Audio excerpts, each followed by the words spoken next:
Bonjour à tous et bienvenue dans cette nouvelle vidéo où nous allons détailler les différents tests à effectuer pour diagnostiquer le bon fonctionnement du contacteur de filtration et voir s'il est éventuellement à remplacer.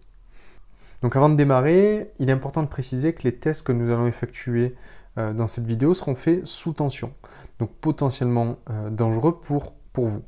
Donc nous conseillons de faire ce diagnostic par une personne qualifiée, un piscinier, votre piscinier habituel ou un électricien.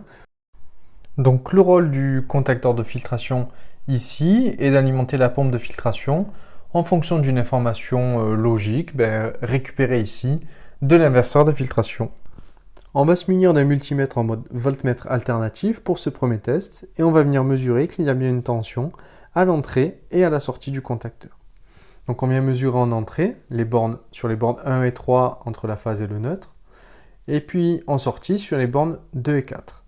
Et enfin, sur la bobine du contacteur, donc les bornes A1 et A2 tout à droite. On a la même tension d'alimentation partout, 240 volts. On va ensuite couper l'alimentation en amont et vérifier qu'il n'y a plus de tension dans le contacteur. Donc là, la filtration elle n'est plus alimentée. On va ensuite vérifier que le contacteur comprend l'information venant de l'inverseur. En clair, qu'il n'y a pas de tension en sortie du contacteur lorsque l'inverseur est en position 0. Donc lorsque l'inverseur est en position 0, on a une tension en entrée, borne 1 et 3, mais aucune en sortie, borne 2 et 4.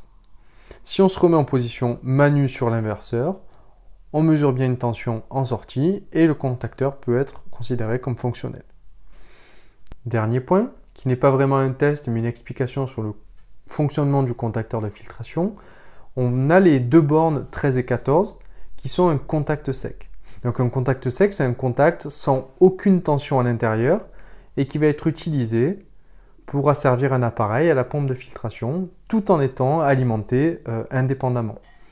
On a certains régulateurs pH qui fonctionnent avec ce type de contact. Donc on a ainsi vu tous les éléments permettant de définir ou non si le contacteur est défectueux ou à remplacer.